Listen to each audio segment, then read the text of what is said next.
Good morning, good morning. Okay.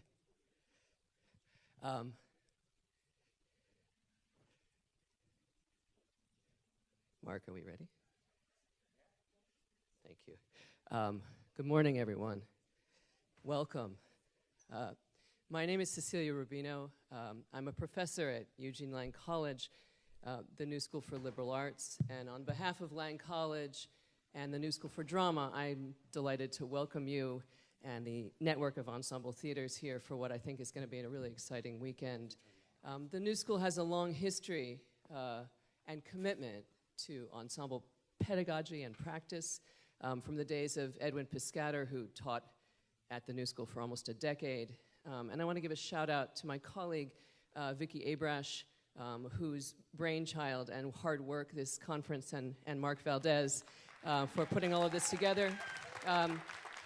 Vicki is running a session on Piscator's work with the legendary Judith Molina later today. But again, welcome. We're delighted to have you here. And I'm Debbie Chin. I'm the executive director of the Carmel Bach Festival in drought-ridden California, so it's really nice to see some rain here. I'm a theater rat. It's nice to be back home. I used to run Center Stage in Baltimore and Center Theater Group and Cal Shakes, so it's great to be back home with my peeps. Want to thank the New School. This is an extraordinary facility. They've been a great host for us. And thank you to Mia Yu and our partners at La Mama. You had a great session last night, I understand. And to our partners at HowlRound and Culture Hub for live streaming this event. We're on live, so no F-bombs, please.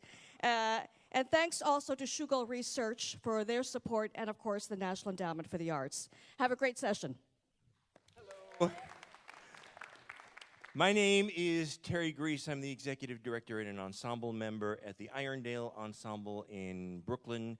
And I have a cautionary tale. First of all, it's great to see you out here. Neither rain nor the subways nor Ebola keeps you away. And you're all very intrepid, and I appreciate that. In 1998, I did not go to a NET meeting. And as a result of that, I became the head of the steering committee and the board president for the next 9 years. So go to meetings. Go to meetings. It's a much better idea. Irondale is 32 years old now. For 9 of those years, we were pleased and proud to be the fiscal sponsors and the administrative home of NET until NET became its own 501c3. And the reason we did that was because the thing that kills us more than money is isolation. And having the table to sit at, having the table to, it's almost like, you know, now the word liberal is fashionable again. Ensemble is fashionable again. And it's because of NET.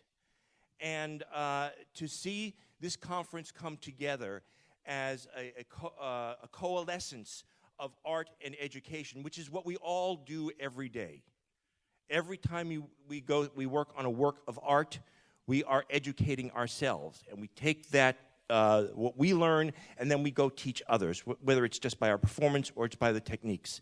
So to have this conference come together marks the beginning of a conversation that is so important that I hope this is only the start, and I hope we continue it. There's only one reason that NET is here today, and it marked the end of an era and the beginning of a new and better era when we hired Mark Valdez as executive director.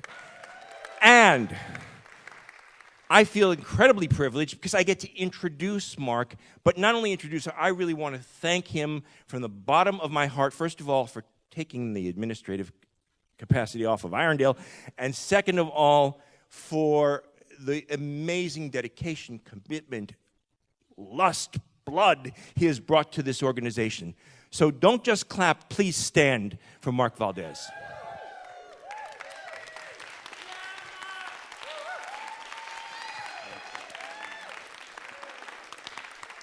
Please sit. Like all if you do this long enough, you realize that the way to do it is to delegate and to share. So all of this, we do it together, and this is no exception. So my colleague Alicia Tonsik, my colleague Shireen Azza, Park Cofield, who I think is around here probably right now doing something to get things ready, the many volunteers. I mean, we do this together, and your success is our success, and hopefully our success is yours, and we will only do this together. So thank you all. So yes.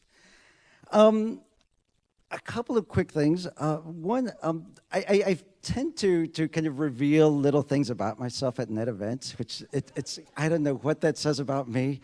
But one of the things that I would like to share with you is my middle name. My name is Mark Eulogio Valdez. Exactly. See what just happened? Somebody said it. Somebody said it, and it's a weird name. Like, it's this weird name, Eulogio. What is that? And typically when it comes up, I have to spell it out for people. And it's spelled Eulogio, Eulogio. And it has to do with eulogizing, praising. And it's my great-grandfather's name. It's my father's name, and it's my middle name. My mom wanted to name me Eulogio, but my dad said, no, please don't do that to this poor kid. And for a long time as a child, like, it was something that I was a bit embarrassed by. Because it's, you have to stop, and you have to explain, and you have to repeat. And it became this thing of otherness, and it became like different, and I just didn't want that kind of attention. And so I usually, it got to the point that I would just say, my name's Mark Valdez, and that's fine, But all of this is the reason I'm bringing this up is because now, like, it's something that I'm quite proud of.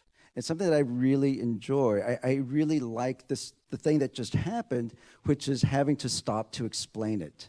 Like, it puts a pause in a conversation while somebody says, I'm sorry, can you repeat that? Or they try to say it, or you just have to explain it. And it's this moment of acknowledging my great-grandfather and acknowledging my father, and it starts to connect me, and I all of this is there is a point to this story. I think about ensembles, and ensembles have, like that name, ensembles have been around for a long time, like before any of us. And it's going to continue after all of us. And there's this moment there's these periods where you're kind of embarrassed and people don't understand it and you have to explain it. And so it just kind of falls away. It's still there.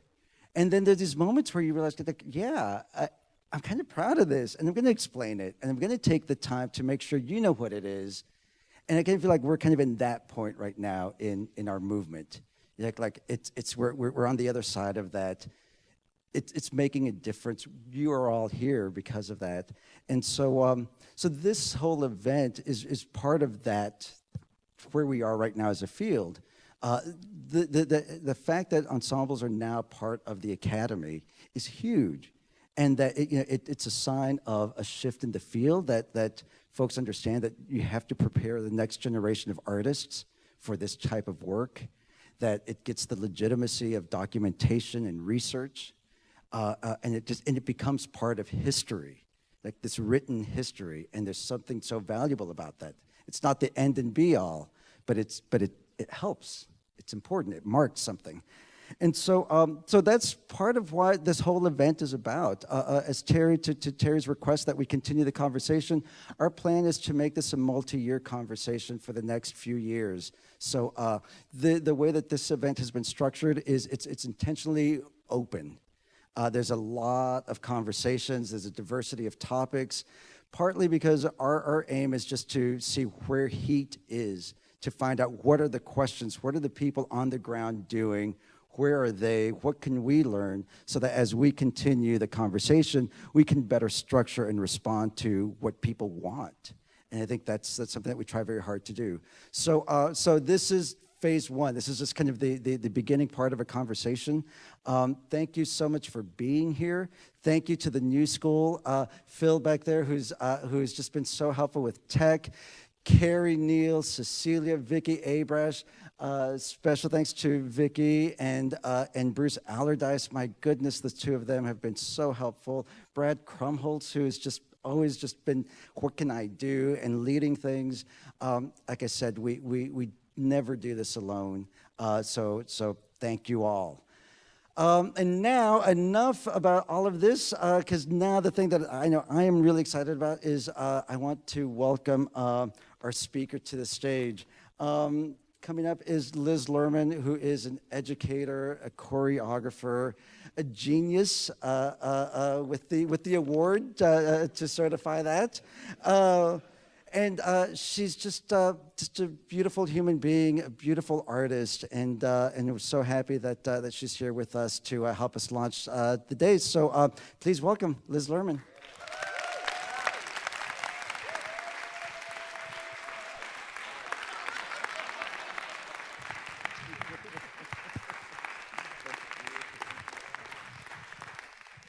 Thank you.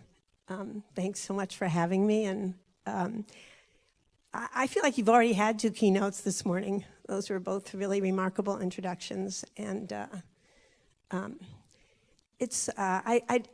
decided to look at your website this morning, and I reread the history, and I got so emotional.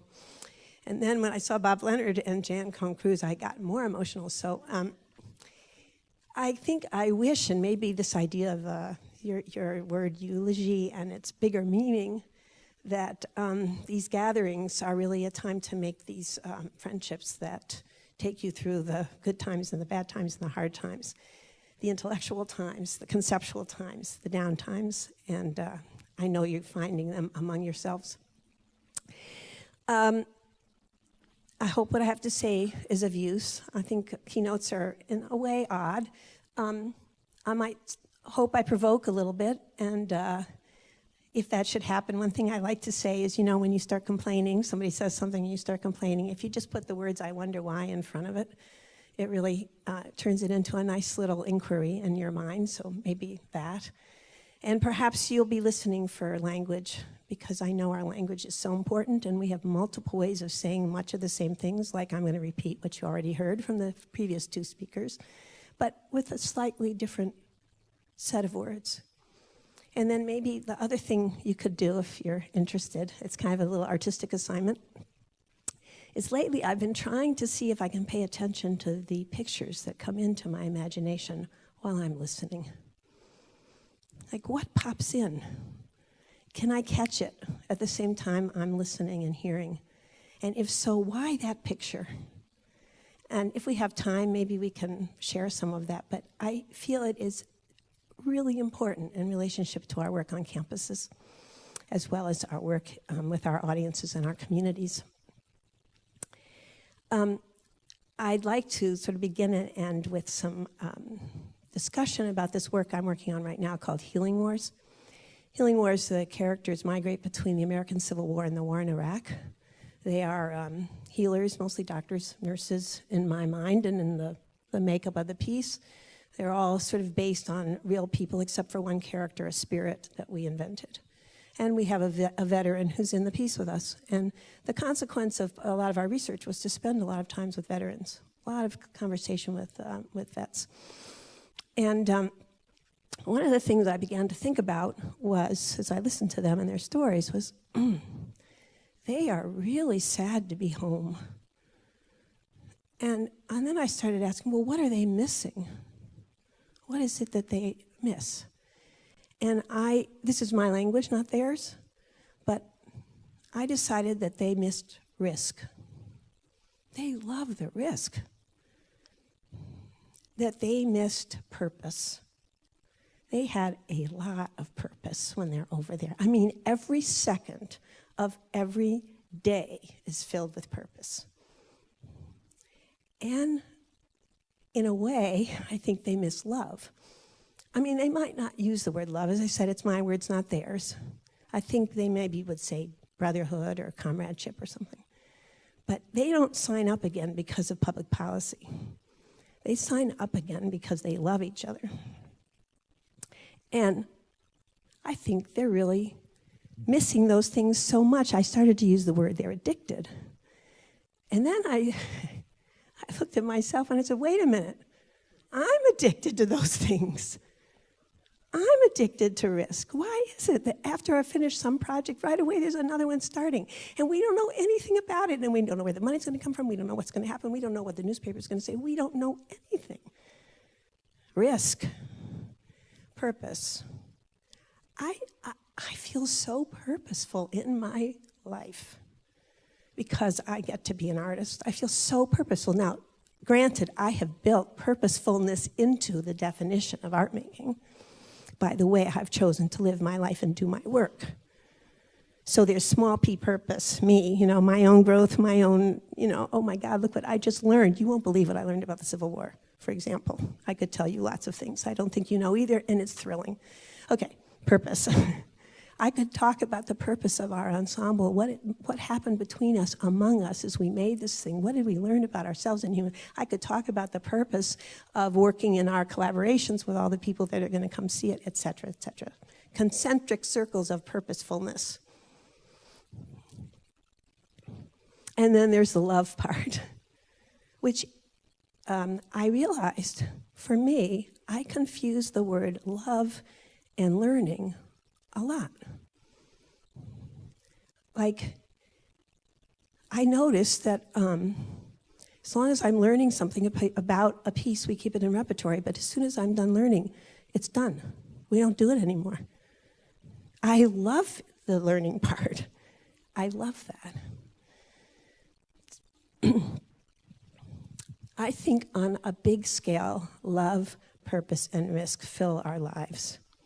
And when we think about what it is that we're sharing with the world, what it is that we are standing up for, what it is that we claim when we want to survive, when we want to be there in the future, those are like really big ideas. So for the rest of the talk, I'm going to start coming in a little bit smaller. But I myself find a value in going from the very small to the very big, framing things in the tiniest detail and framing things large feel to me one of the great skills that we have among us in our work. In order to talk about the rest of what I want to talk about, which is creative research and the tools that are the engine inside creative research, I just want to set up one thing for you, which I know many, many of you who know me know I do this every time, but I'm just going to do it again because it helps me frame the conversation and perhaps helps you not get hung up in this possible thing. Oh, she's going to talk about process the rest of the time, and she's not going to talk anything about what we actually, the product, the thing we make, the thing we produce. I just don't want to get hung up in that, and I suspect most of you don't. You've taken a different stance in the world, but just in case. Early in my life as an artist, when I began working in all those senior centers, people would do this. They would say, okay, the work you do at the Kennedy Center, when you tour and all that stuff, that's up here. The stuff you do in communities, okay, that's down here. All right, this is the art, and okay, we'll call this something else. Community, a million words, many words for this. Or people would do this. See that? They would go, okay, it's the community that matters. I don't know why you're still bothering with that stuff on the stage. It's old, it's white, it's elitist, it's male. Why are you doing that? It's so impoverished, isn't it? It's like such an impoverished way to think. So, of course, you know what I do, which is easy to do with my hands. Right? Now, I know and you know that this is the world that we're heading for. We're in it. And the resistance that we're feeling is because, look, if you're up here and you feel this shift happening, you can't imagine this. You only imagine this.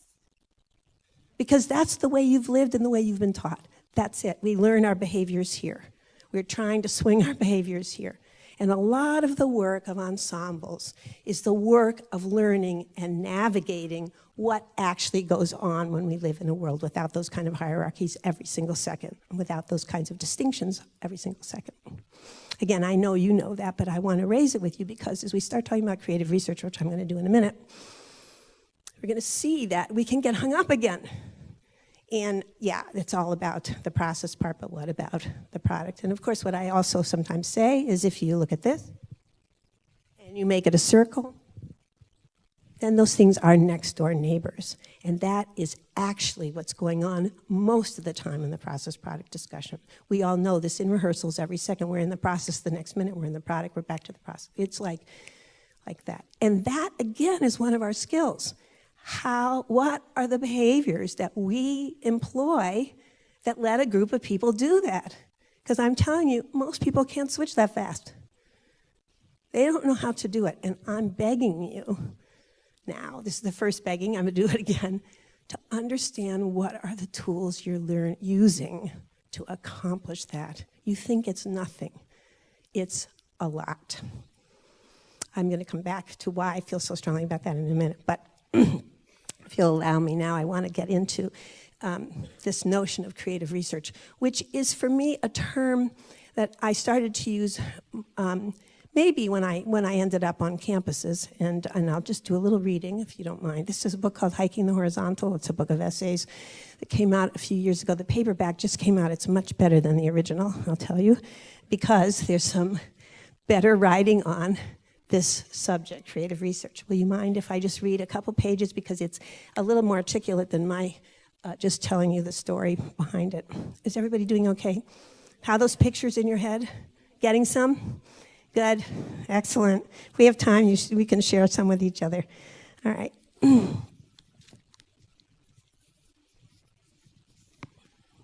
Okay, thank you. I love reading. It's like a whole new thing to have a book, you guys. It's so different. It's just amazing. Okay. When did my interest in creative research begin to take shape? It might have been in 1975 when I applied my personal experience with the death of my mother to the choreographic challenge of making a dance about it, deriving insights from the doctors, the medicine, and the spiritual conflict among the rabbis that accompanied her illness. It might have been a year later when I began to notice that teaching dance to the elderly required me to know something about them before I initiated the movement classes. For example, they knew more than I did about their own bodies, and I had to learn various ways of interviewing them to uncover this knowledge so that we could work with it openly. I know that sounds like nothing. You guys, it's huge. I grew up in a culture in which I, the teacher, knew everything. That's what dance technique is. One teacher, 50 students. My interest was strengthened in the 1980s with dances about the Civil War reenactors, the defense budget, and the history of Russia. By the 1990s, I was engaged in large-scale community projects in which the archives of the Portsmouth Naval Shipyard, as well as contemporary workforce, became the focus of our work. So did the story of the anthropologists at the 1904 St. Louis World's Fair, who hoped that setting up an exhibition to display indigenous tribes would help the American public understand the enlightened civilization we were becoming. It was during that piece, yeah, that's a very interesting little moment in history if you want to go look. There's a lot of stuff about it. That I found an old microfilm of a Midway dancer that we sampled. I mean, we actually found the film at the Smithsonian. She was called the Palestinian Jewess, and she was on the Midway. And we just took the movement straight out directly from that, which was really fun for a dancer to be able to sample something so documentary, since much of that we can't do. By the turn of the millennium, I had refocused my attention on a series of community engagements around the country in which cities and rural towns alike responded to the question, what are you in praise of? With dances made from their own stories and self-images. And then I went into the science labs, first with biologists and geneticists, then with physicists, and then with the neuroscientists and the psychologists and others engaged with PTSD, TBI, and other acronym injuries of our returning veterans. This collaboration with scientists in the last decade has placed much of my work on campuses. Before that, we weren't doing that much work on campuses. It was with the scientists that I managed to begin to find a home there. And that's where I began to see the particular value of creative research as a vehicle for change in higher education. Its use as an engine of learning and its potential as a source of deep pleasure and influence in the world of the mind. I know you all know this because you're working in these schools. This work has also brought to light a side of the artistic process that has been disguised as less important, and because of the individual nature of its practice, hidden from critical discussion and shared interpretation. I don't know if you agree with that last thing, but I have this sense that when I talk to many artists about the fact that we need to understand what it is that we do when we research, what does it do when we translate research into whatever the form is that it's going to be on the stage, that this is really important information. There's so much learning going on, there's so much discovery, and it's like lost in the ether. And what I find so interesting is very often a pushback from artists that say, well, wait a minute, I don't have any methods. I don't have any techniques. As if it's a bad word. As if somehow we would be diminishing what? Diminishing our intuitive selves? Diminishing our mystery? What? What is the problem with understanding that actually we've evolved some amazing tools and skills that can be of use to so many people if we were willing to put them in some kind of way or place.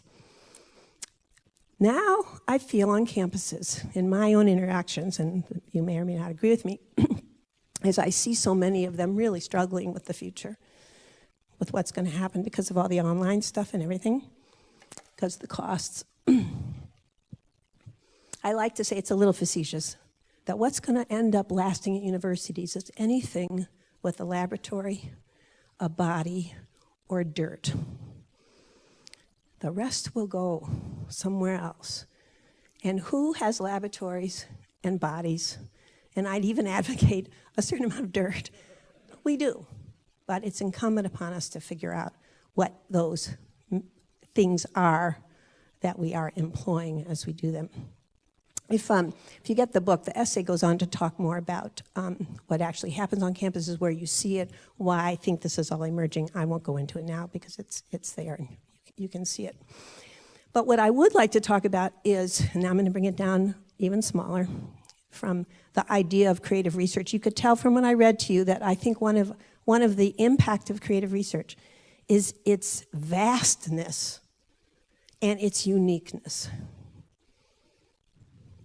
We have so many approaches. And what the scientists have done when they talk about the scientific method, and it's not like I want to be in opposition to them. There's many ways that we're congruent and we share many, many things with scientists. But we have an opportunity to put forward something called the creative research methods. It's plural. Everything about us is plural. And everything about moving from this to this is about plurality. This is a singular world. This is good, this is not good. This is the best, nothing else can be close to it. That's what goes on in this world. This world, you can be best the whole way, and it's a really long line. You can be cutting edge anywhere in this world, as opposed to this world where you think, what, it's one venue in this city? I don't think so. So what do I mean by these tools? Because for sure, especially when the word starts being best practices, we all might go like this and go away. Because there's a way in which it simplifies what we know is really complex. And that is a problem. And it codifies in a way that you think all of a sudden, oh, we're back to here again. There's only one way to do it her way. When in fact, what I'm trying to say with these tools is something else. I like to think of each one of them as like a jewel. Well, first of all, what I like to think is that you break down your knowledge into the smallest possible pieces you can. That's what I think is part of it. And then each of those things gets to be tried and tested. And those of us working in communities, in classrooms, those of us working, what I want to say is if you keep switching up your audience, you keep testing the tool. I think one reason maybe if I only had a dance company and the dancers always were 18 to 24 and we always performed in the same theater and we always had the same amount of rehearsal time, I wouldn't be testing the tools. we would have gone into some kind of coded language and nobody else, that would have been enough. But since my audiences were in hospitals, my platforms were, outside, inside, dances were 5 minutes long, 30 minutes, since all that kept changing, we got to keep testing the tools. And that, I'm sure, is happening here. So what do I mean? Here's the story.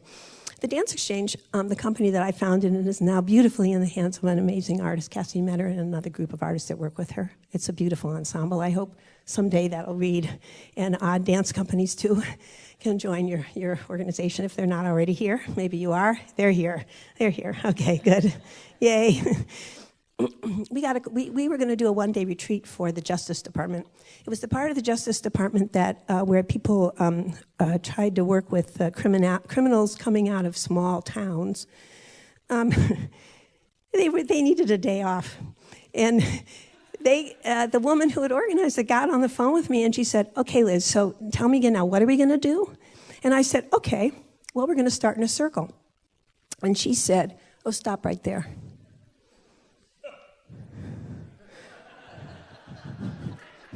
She said, "Our professional staff is white male, our support staff is black female, we don't do circles." Okay, now there's a million things in that sentence, a million, that we could look at. But where I went, which is where I could go on the phone with her, was, wow, a circle is a tool. It's a thing. It's a small piece of information. All this time I thought, circles were just part of whatever, but I hadn't seen it. This is what I mean. Break down your knowledge into small pieces. It's a tool. Well, they did many circles that day, just to say. But then I went on to think about this, partly because I was going to talk to you guys. Let's think about this idea of circle. Okay, so I know a lot of ensembles, mine included. We would stand in a circle before rehearsal, right? We stand in a circle. We might do weather reports. We might do, everybody gets to say something about it. There'd be something people need to talk about. Everybody gets a turn. Okay, it's all well and good. Let's say it's best practice, stand in a circle. It doesn't do any good to stand in a circle if, let's say, you're in a university and you have graduate students and undergrads in the classroom. If the graduate students won't listen to the undergraduate students, doesn't do any good. Or the seniors won't listen to the freshmen. Or the theater people won't listen to that odd scientist who's taking class, right? So the tool isn't just the thing. It's the behaviors that fill the thing. And those behaviors are some of the things we understand. Why? Because we work with them constantly, both in terms of how we harness them in terms of rehearsal, or how we harness them in terms of what we're trying to express, all the ways we work with that. So I'm advocating it isn't only just, okay, it's the circle. It's then what happens. What is it? What's the thing? How do you use it? I thought about circles again. When I left the Dance Exchange, I was an artist in residence for one semester at Harvard. It's a very interesting institution. I just want to say it's the most like the shipyard of any institution I've been in. They have a lot in common. But what struck me in the classroom, and I taught one class, it was on partnership and collaboration. And I had undergraduates and graduates from all over the school, different divisions. Well, they don't really have an arts division, so they would have come from other divisions anyway.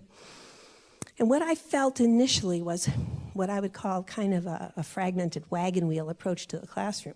That is, every student in that room wanted to go directly to me, spokes of the wheel, like this. They had no idea about this. And if I pushed them about this, they would say it's just a bullshit session. We're going to have a discussion, it's just bullshit. So, what are the tools that I could employ or we would employ in order to get them to see how brilliant everybody in that room was? Now we're into another batch of, how do people listen? That's why I said, listen for your pictures, because I think it's a really wonderful way to listen. If you start saying, what's the picture in your mind? Like maybe you have one now from what I just said. There's probably information in that picture that's unique to you, that if we took a minute and we all talked about it, would be so incredible to hear. So what are our tools for listening? How do we make that happen? And in fact, this little problem at Harvard, filled the whole university. One little time I got with the president, I said, you need to build an ensemble university. Because these departments have no sense of ensemble. And now I'm back to this. Because we know that ensemble, and a lot of people, you say that, they think, oh, it's 100% collaborative, everything's equal, everybody talks, there's so much structure to sustain our ensembles. There's so many ways we use structure. There's so many ways each of us as an individual within that, how does that work? Those kinds of tools are what I'm advocating that we know and have and can offer. Okay, I'm going to just check my notes for a minute. And my time, good, I have 5 minutes. I think we're doing good. Yeah. Do you want to actually take a second and just maybe turn to somebody near you?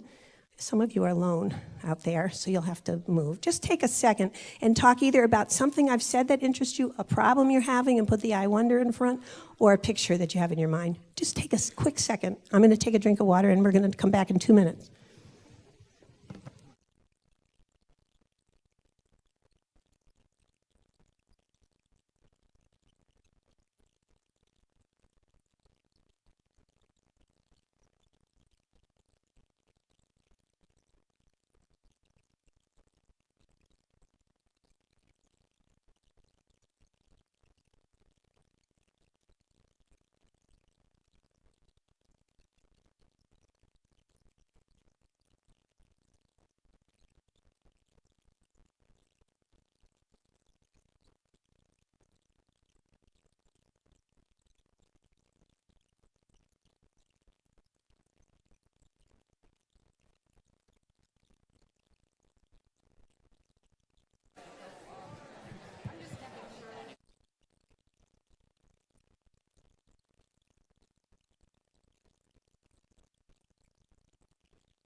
So everybody, we're going to have to come back.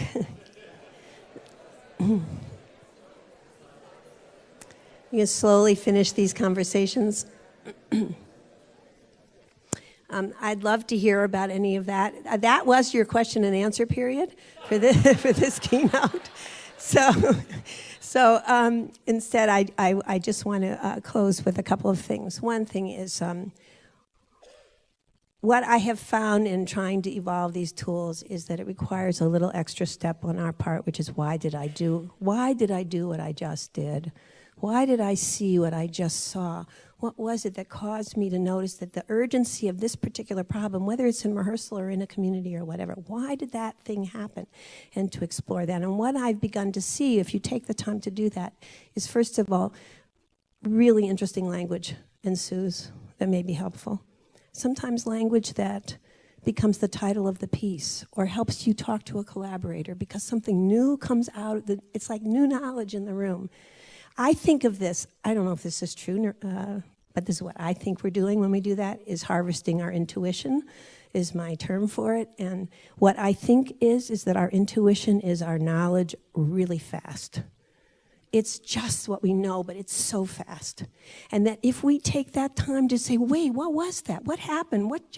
And try to catch those little pictures, it's incredible. And then that stuff begins to help us not let this become a recipe or a mere technique, but keeps it in that plural. So Healing Wars goes to the University of Iowa next, and then it'll be at Virginia Tech in March, which I'm so excited about. And I was just in Iowa, and one of the things that I was doing there was I had lunch with about 35 veterans. You know, most of the campuses now all have vet centers, and the campuses are doing a lot to bring veterans to campus. You might go wander over there and spend some time with them. I think they could really use the risk, purpose, and love you know about, because they're really having a hard time on campuses as well. Some of it is because it's hard for them to actively belong. It's just hard. But at any rate, what I want to tell you about is this. They were already eating lunch when I got there, and they were sitting, well, it wasn't a circle, but it was a square, they were around. And I went around and said hello to each person, as I often do if I can, shook each hand. And I do that. I started doing that when I was teaching way, way, way back to the old people, because I realized I actually needed to touch their body. I just couldn't tell what was going on with them.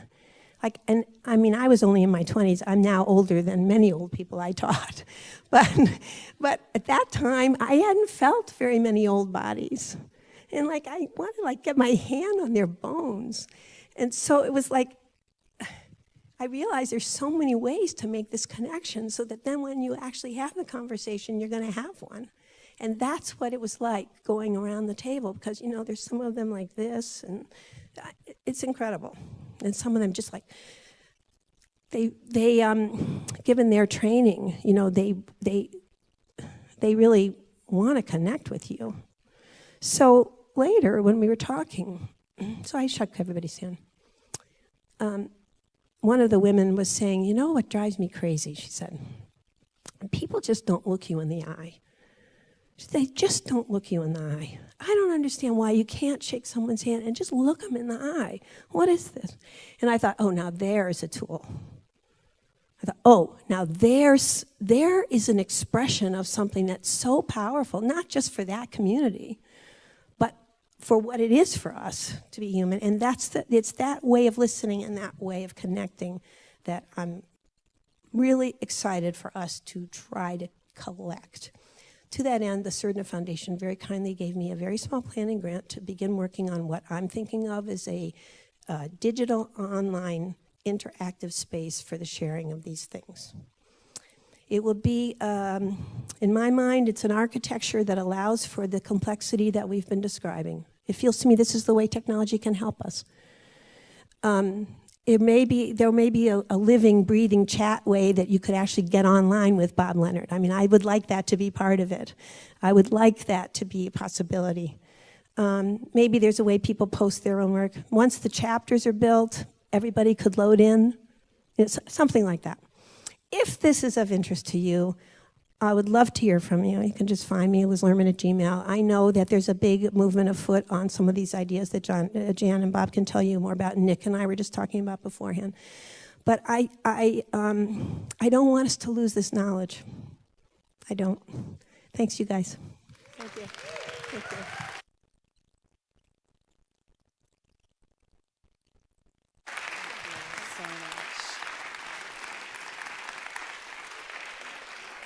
Yeah, let's give it up for Liz Lerman. That was amazing. Thank you. Hello, everyone. My name is Shireen Azib. I'm the Communications and Admin Associate for the Network of Ensemble Theaters. I just have, thanks. I just have a couple of announcements. We are about to go onto a small break before our sessions begin again at 11. If you're going to a session in rooms 201 or 202, those are actually in the back wall behind you. One is on one side and one is on the other. So you can just go straight back. You do not need to leave. You can leave and take a break, but you can go through this room up the back staircase. Coffee is still out there if you need some. The cafeteria is open, and that is on the second floor. There's lots of tables and light if you need a place to work, or if you're planning on going to the Naropa lunchtime meeting, which has a sign-up sheet at the tables, and also there's other sign-up sheets for dine-arounds this evening. That is optional activity if you'd like to meet some people and have a meal and continue the conversation. Also, please visit our exhibitors, Fractured Atlas and also Naropa University, where they're out in the hallway with a table, and the New School as well. And we have some information about the Net 10 grants out on the table, and some of our other partners have also put information out at the registration tables that you can grab. We'd love for you to do that. And all of our social media is on the back of the program. For any tweeting or Facebook booking you'd like to do, we'd love to have you participate in that conversation. And also, if you want to Twitter at the New School for Drama, that is at NS4Drama. You can include them in all of your social media as well. I think that's all I have to say. Thanks so much, and your sessions begin at 11.